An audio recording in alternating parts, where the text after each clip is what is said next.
Aquí me equivoqué. Chiquillos, nosotros estábamos viendo la semana pasada algo relacionado con lo que era la silicosis, no silicosis, silicosis. Ahí me equivoqué yo en escribir la palabra. ¿Ya? Ahora, hay que entender algo bien puntual.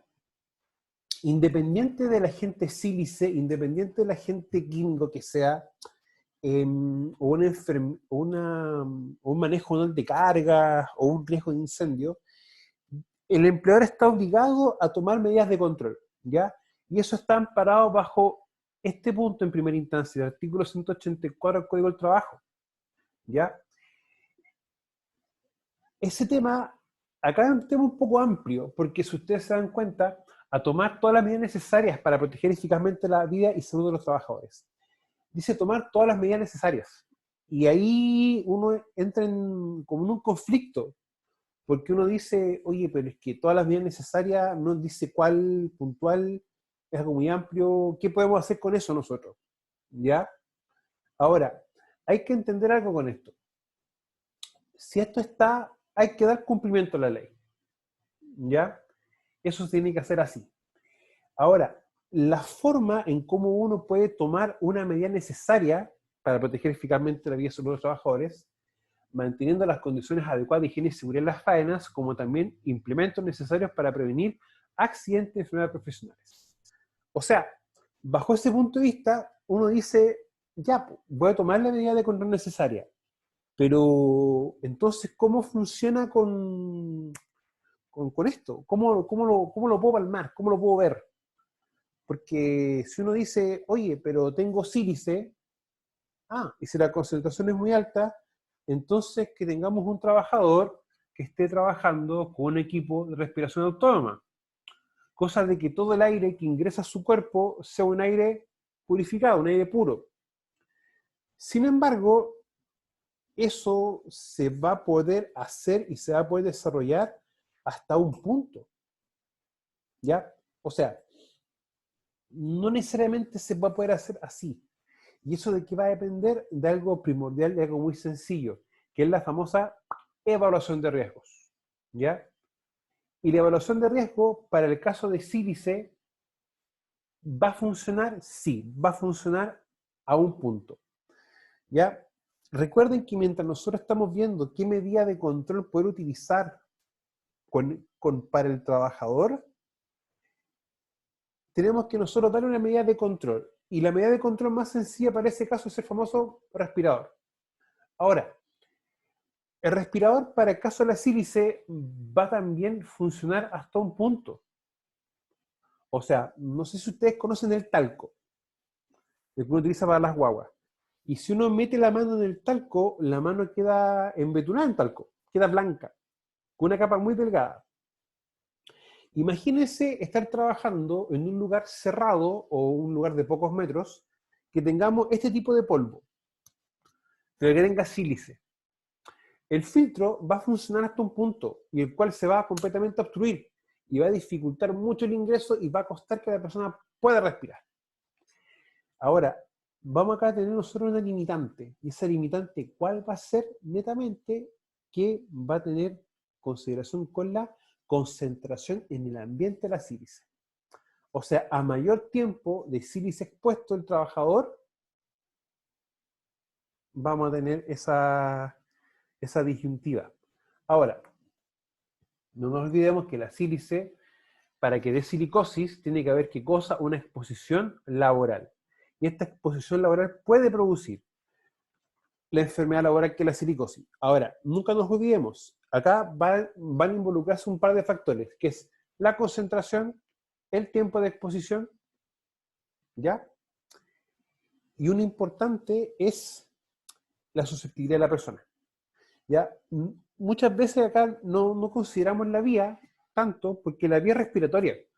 Y nosotros ya sabemos de antemano de que las formas que tenemos para que un trabajador no haga ingreso de alguna sustancia a su cuerpo por vía respiratoria es trabajando directamente en la vía respiratoria superior. O si no, trabajando la ventilación local en el ambiente de trabajo, que vamos a tener esos dos componentes. Si yo no tengo el agente sílice en mi trabajo, ¿qué va a pasar? No tengo exposición laboral, ¿ya? Porque no estoy expuesto a la gente. Estos son los rubros básicos donde nosotros vamos a encontrar que puede y va a haber, de hecho, exposición ocupacional a sílice. Y en la práctica, ¿por qué tenemos que tener eso bien claro? La sílice no es que uno diga, toma un mineral y diga, ah, estoy respirando sílice. No, tiene que haber un proceso de fragmentación, de ruptura. Un ejemplo muy sencillo es cuando tenemos este equipo, esta cosa, que es en el fondo un trabajador con un roto martillo o martillo neumático, o el más famoso conocido como cango. Imaginémonos que esto está rompiendo una calle o rompiendo una roca si estamos en faena. Acá con esto vamos a tener un proceso de fragmentación, un proceso de rotura. Por lo tanto, ya al existir el proceso de fragmentación, va a haber un ingreso o una generación de partículas que pueden ingresar a la vía respiratoria superior. Puede ingresar, ¿ya? Recuerden que el cuerpo humano también tiene barreras naturales que te pueden proteger del ingreso de ciertas partículas a tu cuerpo. Ahora, acá nos falta uno, ya, laboratorio es muy amplio, pero también hay que diferenciarlo con el laboratorio de tipo dental, lo que elaboran prótesis o placas, ¿ya? Entonces, si tengo exposición laboral en uno de estos rubros a sílice, puede producir enfermedad laboral, ¿ya? Ahora, en cuanto a la incidencia de las enfermedades profesionales, que es como el término más adecuado, hay un tema con eso. Recuerden de que cada de 6 a 7 enfermedades profesionales declaradas son por ruido y 1 a 2 son por silicosis. ¿Ya? O sea, tenemos mucha diferencia entre lo que, cómo se van generando, pero eso también es un tema. Ahora, no todo tipo de sílice va a producir un daño en la persona. ¿Ya? O sea, estos tres tipos de sílice son las que, o cuatro mejor dicho, son las que pueden generar de mayor facilidad una exposición, durante una exposición laboral a sílice, una silicosis. Ahora, recuerden de que la sílice en sí es un agente neumoquinético, que en español es un agente que puede afectar la vía respiratoria inferior de un trabajador, ¿ya? Y para eso tenemos también un ejemplo que es la tierra que cuando uno está limpiando, la harina, la sémola, alguna leche en polvo, las fibras de algodón, las fibras de tela, por ejemplo, que son como tipos de agentes que al respirarlos uno le puede ocasionar alguna lesión, algún problema. ¿Ya? O sea, la sílice en el fondo pertenece a ese grupo. Recordemos que la silicosis es una enfermedad incapacitadora que afecta a los pulmones y con frecuencia mortal y que se causa por respirar polvo con partículas de sílice. ¿Ya? O sea, yo tengo que respirar polvo con partículas de sílice, ¿para qué? Para decir, ah, ok, puede haber una silicosis, puede existir una silicosis.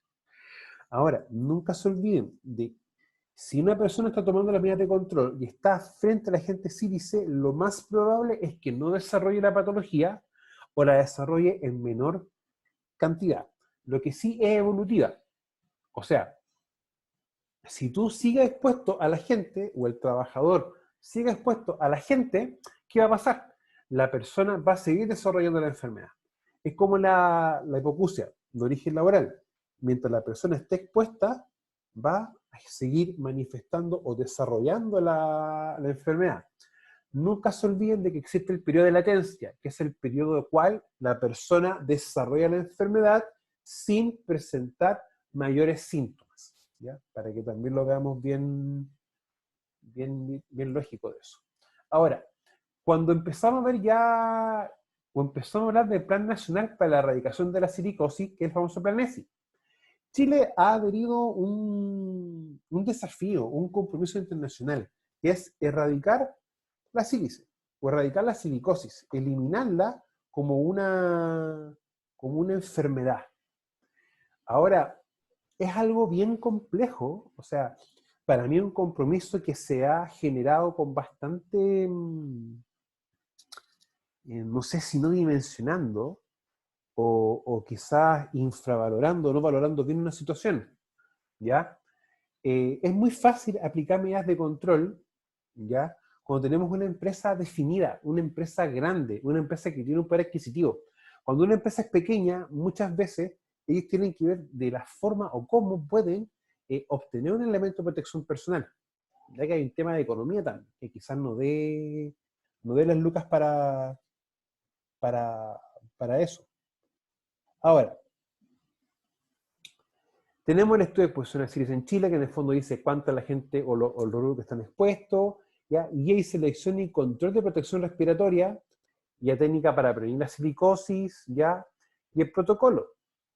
Ahora, lo importante acá es tener bien en cuenta la guía y selección de protección respiratoria, ¿ya? Dentro de mi experiencia o trabajando, eso era un punto crítico, ¿ya? Era un punto bien, bien delicado, ese tema, ¿ya? Muchas veces el trabajador no lo utilizaba porque le produce incomodidad. Me tocó también unos casos de trabajadores que para ellos utilizar un elemento como esto lo hacía sentir o ver menos hombre. O sea, hay temas de idiosincrasia o de pensamiento de las personas que te van a ayudar o te van a perjudicar. Ahora, higiene y sílice. Primero que todo, tenemos que tener bien claro que estos elementos de acá me van a decir bien si tengo o no la presencia de sílice en el lugar de trabajo, ¿ya?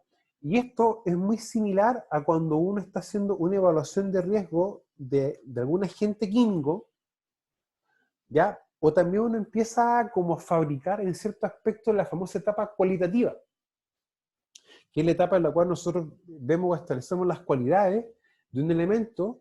¿Para qué? Para poder decir, este elemento tiene estas características, estas propiedades, por lo tanto va a afectar al cuerpo humano en esta perspectiva. Ya que eso no se olviden. La etapa cualitativa es una etapa muy importante que no solamente está en este protocolo, también está en Prexo. Ahora, nunca se olviden de esto. Es importante señalar que el peligro solo existe cuando las partículas sílice cristalinas se encuentran en el aire. O sea, tiene que haber una partícula suelta que tú la respires y esa puede causarte una enfermedad. ¿Ya? Por eso les digo, el mayor caso chileno es cuando existe fragmentación de material o fragmentación de roca o de una pared que tenga cemento, ahí vamos a tener una exposición real a la agente sílice. Ahora, tenemos que hacer una evaluación del riesgo de la exposición a sílice cristalina, ¿ya? Y nosotros tenemos que ver esto, estimar la magnitud de ellos, o en el fondo, ver qué tan expuestos se encuentran los trabajadores, ¿ya? Y lo principal es poder adoptar medidas preventivas, ¿ya? Y sobre qué tipo de medidas se deben implementar. O sea, yo no puedo esperar aplicar una medida de control sin saber bien cómo es mi riesgo. Quizás si una persona está expuesta a ruido y el ruido tiene 100 decibeles o tiene 130 decibeles y le dejo un tapón que le bloquea 15 o 20, sigue habiendo un riesgo, un residual que no va a tener control. Entonces, claro, estoy implementando una medida de control, pero sin considerar una evaluación de riesgos, ¿ya? Recuerden, identifico mi peligro, que en el fondo para este caso sería que establecer o definir las cualidades de lo que yo estoy trabajando y estoy expuesto, y esa identificación pasa a un proceso de evaluación. Y luego, con el resultado, ¿qué tenemos que hacer nosotros? Empezar a trabajar con las medidas de control. O sea, tenemos todo un proceso para decir realmente, ok, es tan compleja la situación que el trabajador tiene que estar sí o sí trabajando con un equipo de respiración autónoma, por ejemplo. ¿Ya? Que se puede dar el caso, se puede dar el caso. Y eso implica que la concentración sea tan alta de que baje mucho la concentración de oxígeno. Y si no tengo oxígeno libre disponible para poder respirar, ahí tenemos un problema. Recuerden que si tenemos bajo un 18% de oxígeno, y en realidad bajo un 15%, ya va a haber una afectación importante en la salud del trabajador. Y el elemento de protección personal, llámese filtro, no va a funcionar de manera adecuada. Ahora, nunca se olviden, adoptar medidas preventivas. Si yo estoy protegiendo, aplicando un control previo durante el trabajo, estoy previniendo. Ahora, pongamos en un caso, un trabajador se le detectó la generación de silicosis. En ese aspecto, ¿qué tenemos que hacer nosotros? empezar a trabajar con la persona, en el fondo, activando las prestaciones médicas del seguro, pero ese caso me va a servir ¿para qué? Para yo poder decidir, oye, acá está pasando con un trabajador y él hace la misma labor que los demás trabajadores. Por lo tanto, acá aparece un concepto que no lo hemos visto mucho en este contexto, que es el famoso GES, los grupos de exposición similares. Tengo este trabajador que hace una labor y resulta que a él se le hicieron las mediciones de sílice. Pero este trabajo que hace él tiene las mismas características que el trabajo 2, 3, 4, 5, 6. ¿Qué aplicaría con el GES en este caso? Que las medidas y las mediciones que se tomaron y las medidas de control que se tomaron con él, como esto es igual para los 5 o 6 casos que están en la empresa, se pueden aplicar los mismos controles. Porque la presencia a la que está expuesta esta persona es la misma a la que está expuesto A, B, C, D, E o E, o como ustedes quieran llamarlo. ¿Ya? Ahora, el establecer los grupos de exposición similar es un elemento que sí o sí nosotros debemos considerarlo dentro de la etapa cualitativa. Definir cuánta gente tengo expuesto, ¿ya? Hacer una medición de esto es complejo, no es tan complicado. Se utiliza un aparato que permite hacer ese trabajo, pero sin embargo, el tiempo que se tiene que estar midiendo, que hace lo que hace que esto sea un poco más complejo. Ahora, tenemos que darnos cuenta de análisis del riesgo, ¿ya? Y la valorización. Y la valorización es cuando uno tiene ya la etapa cuantitativa, perdón, que uno saca un valor y lo compara con el valor de referencia, que en este caso es el famoso 594. Y el 594 sí o sí nos va a definir estos límites de exposición. O sea, ya, pongámonos que está midiendo el sílice libre cristalizada y la medición arroja 0,4. No estoy superando el 0,08, pero 0,04. No estoy superando, estoy en la mitad. Digo yo, perfecto, entonces no me preocupo, no estoy dentro del límite superándolo, por lo tanto no tengo que aplicar una medida de control. Y aquí no. Tenemos este artículo. O sea, cuando tenemos agentes complejos como sílice o ruido, no nos podemos guiar a raja de tabla con que el valor me salió bajo esto, no se va a producir un efecto en el trabajador.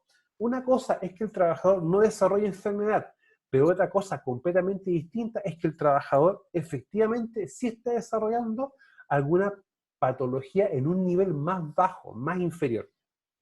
¿Ya? Es como, por ejemplo, cuando tienen los niños en el colegio y uno se resfría o uno le da gripe. Y se empiezan a enfermar todos los niños en el curso, todo lo que están compartiendo con él. Y ahí tenemos un tema. Quizás todos se van a enfermar, pero no todos se van a enfermar en la misma condición. ¿Ya? En español, ¿qué significa? Si tengo el riesgo y no estoy sobrepasando la norma, aún así debo controlar. ¿Ya? Porque recuerden que mientras hay una exposición, y aunque no se superen los valores de referencia, tenemos que tener el control respectivo. Ya. Ahora, tenemos la gestión del riesgo y tenemos las medidas de control. Y la gestión del riesgo es el proceso que va en la evaluación y controlar. O sea, yo voy a gestionar un riesgo en base a varias cosas. Primero, a mis cualidades, a cómo es mi trabajo.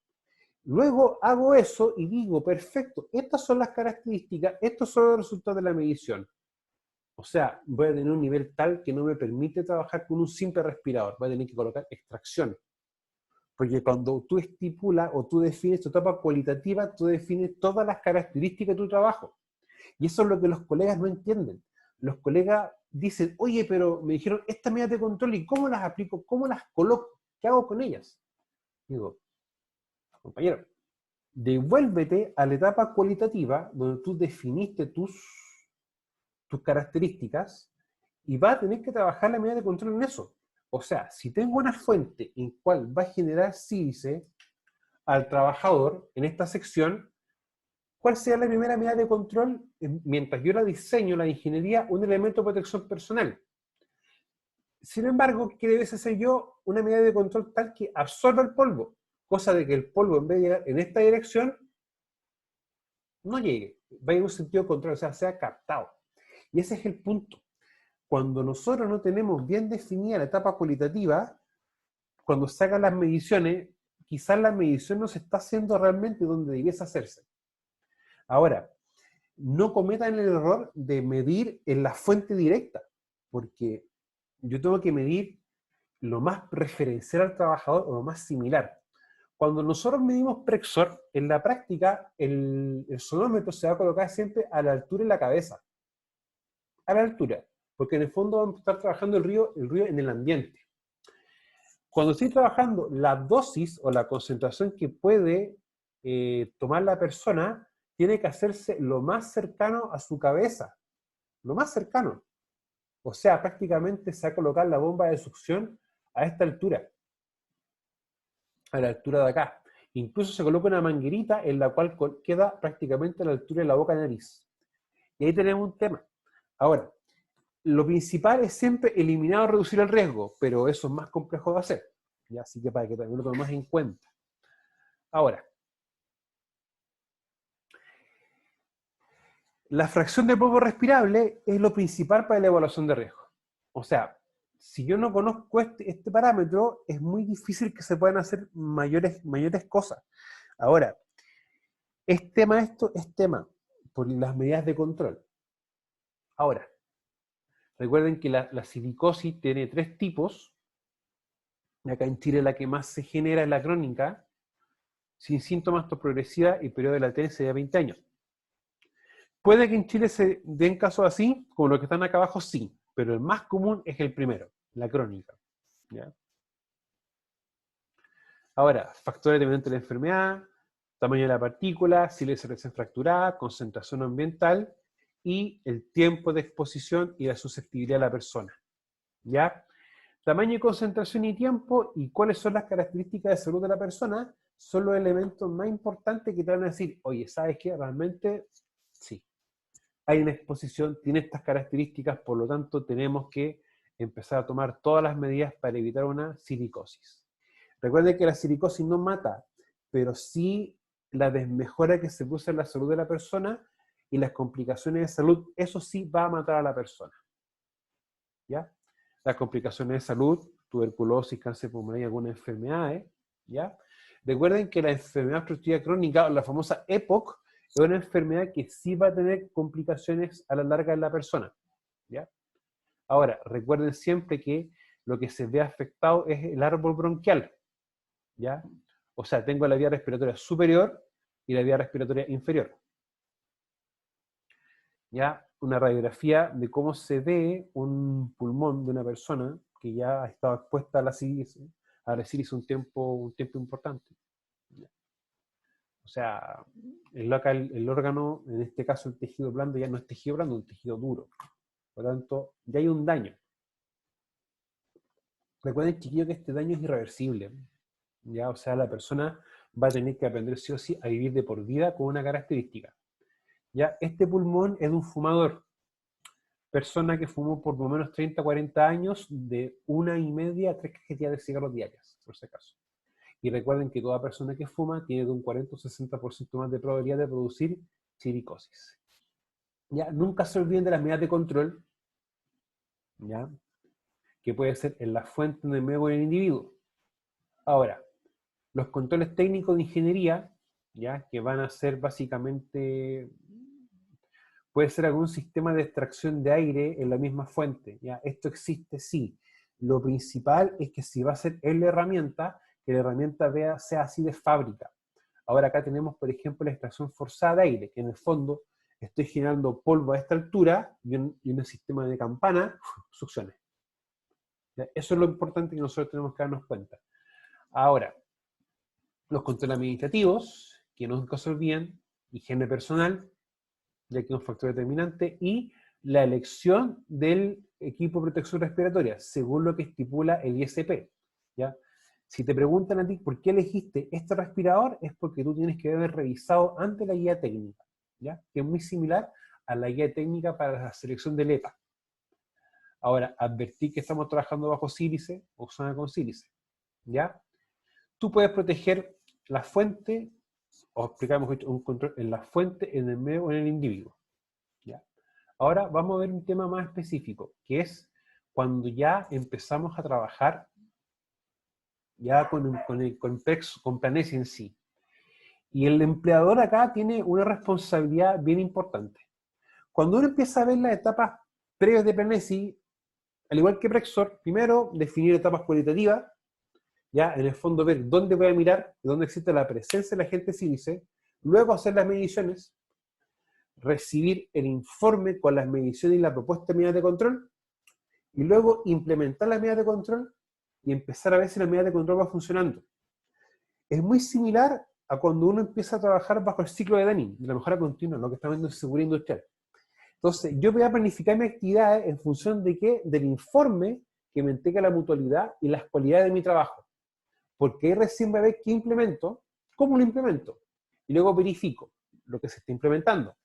Ahora, ¿es responsabilidad del empleador? Sí, porque el empleador en la práctica es la persona dentro de la organización o de la empresa, me gusta más la palabra organización, que va a tener o va a dar los fondos para poder trabajar esto en sí. Recuerden de que la mutualidad te va a prescribir. La prescripción implica que todo lo que diga la mutualidad pasa a tener una etapa o algo ya más, o sea, no más legal. La ley te obliga a hacerlo. Ahora, nosotros tenemos que en la práctica, esto es como un cuadro resumen, o más que nada un diagrama de flujo, sobre cómo uno implementa Planesi, ¿ya? Ahora, si ustedes se van dando cuenta, vamos a tener una etapa cualitativa, ¿ya? Vamos a después tener un informe técnico, que en el fondo son las mediciones. Ahora, el organismo administrador de la ley debe notificar ya dentro de los 10 primeros días hábiles del mes siguiente de efectuar evaluación cualitativa. Recordemos que la mutualidad, por ejemplo, la ley, perdón, para poder hacer la medición, te da plazo de un año. Un año. Pero una vez que, que tú haces la medición, la ley obliga a la mutualidad en no más de 10 días entregarte la información. Y esto es ¿por qué importante? Porque vamos a tener una responsabilidad que hace la mutualidad y tenemos la de la empresa. O sea, la mutualidad va a efectuar la evaluación cualitativa, después va a hacer la cuantitativa, y la cualitativa la hace a medias, porque tiene que tener información que es de la empresa, y se hace en conjunto con la empresa. La cuantificación se hace en la empresa, pero por parte de la mutualidad. Pero todo lo que es implementar las medidas de control, informar los riesgos laborales, implementar el sistema de gestión de Planesi, difundir el protocolo, todo eso lo tiene que hacer la mutualidad, o sea, perdón, la empresa. La misma empresa. Lo que no deja de que pueda solicitar asesoría a la mutualidad para que la mutualidad le ayude a implementar esto. Chiquillos, voy a dejar de compartir y les voy a desbloquear los micrófonos para que me puedan hacer consultas. Y así prendan también sus cámaras para ver si están vivos. O también van a empezar a utilizar la vieja confiable que va a apagar las cámaras, los micrófonos, se van y después vuelven cuando... Chicos, hasta para clases virtuales hay maña. Chiquillos, no sé si tienen alguna duda. Preferí repetir un par de cosas que hemos visto antes, porque igual hay cosas que hay que tener bien claro, ¿ya? En sí el protocolo no es complejo, pero tenemos que tomar en cuenta esto. Chiquillos, la consulta es, ¿tienen ustedes alguna consulta? Yo tengo una consulta, pero de Prexor.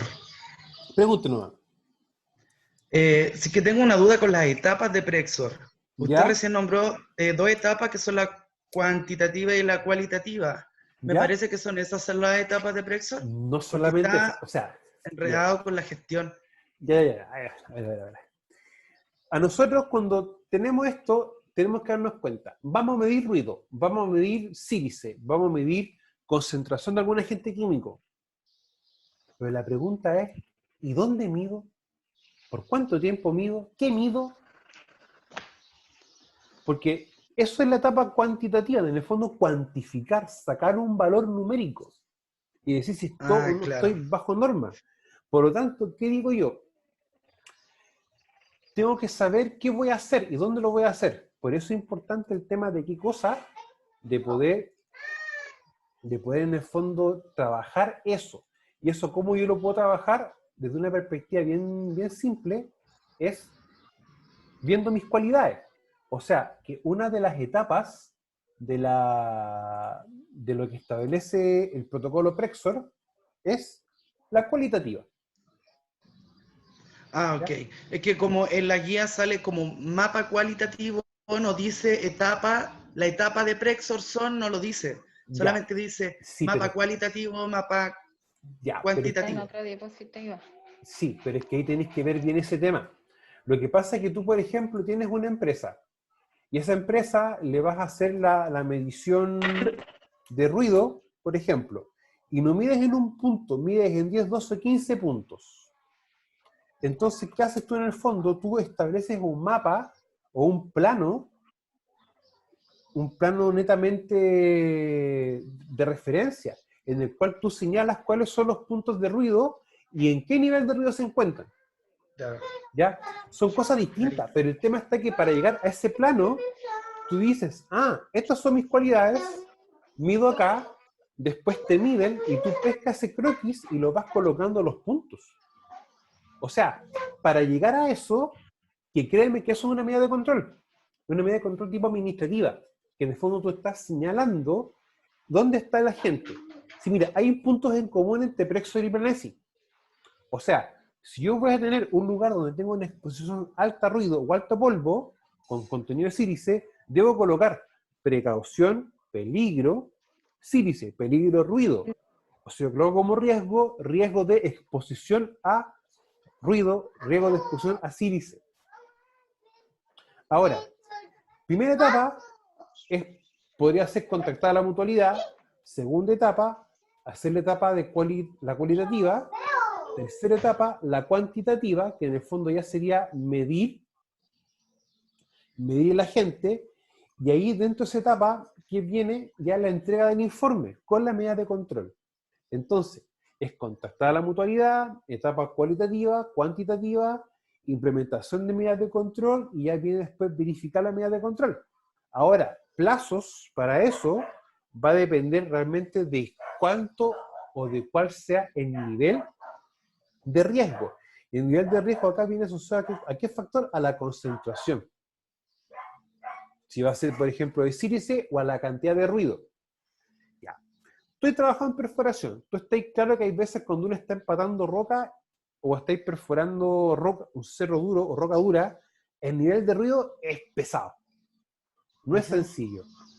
Y tú estás trabajando un rato y el dolor de cabeza es bastante. Sí, son 12 horas de exposición. Más Hay o una menos. sola hora que salimos. De colación. ¿Cachai? Pero ahí tú, por ejemplo, tú vas a estar trabajando 12 horas. Si hacen, por ejemplo, una etapa cualitativa, eso tiene que quedar dentro de. Ahora, recuerda algo, los límites de exposición ocupacional a agente de riesgo de tipo higiénico se modifican en función de dos parámetros. Parámetro 1, que es la duración de la jornada de trabajo, y parámetro 2, que es la altura. O sea, más larga la jornada y más altura, la cantidad o la concentración y el tiempo de exposición va a disminuir. O sea, ya tenemos factores de que el trabajo sí o sí nos va a generar esa condición. Ok. ¿Ya? Ahora, Sí, nunca te claro. olvides, si yo no tengo claramente definida mi etapa cualitativa, cuando a mí me llegue el informe con las mediciones y con las recomendaciones, no sé cómo adaptarlo. Ya, me explico. Vamos a cocinar un arroz. Y yo sé que la receta de arroz es de una manera, pero yo compro los ingredientes para esa receta y resulta que ocupo otra. Quizás no me va a salir el mismo arroz que yo quiero hacer, pero es porque yo cuando vi las cualidades de cómo hacerlo, lo definí mal. ¿Ya? O sea, si tú dices que tienes proceso A, B y C, y dentro del proceso A tienes un motor, y ese motor va a generar, por ejemplo, un nivel de ruido de tanto, cuando a mí me diga, aplica una habilidad de control de ingeniería, en el proceso A, voy a tener que aplicar una medida de ingeniería al motor en sí, siempre y cuando esa medida no me origine una concentración o no me origine otro riesgo asociado. Toda medida de control que tú puedas aplicar, lo ideal es que no genere otra medida de otro riesgo en el fondo, no genere un riesgo adquirido. ¿Ya? Ya, profe, gracias. De nada, ¿alguna otra duda? Profesor, Dígame, Nicole. a mí no me queda, todavía me cuesta entender el tema de cuando uno llega a una empresa y nos encontramos con un agente de riesgo de silicosis o de ruido.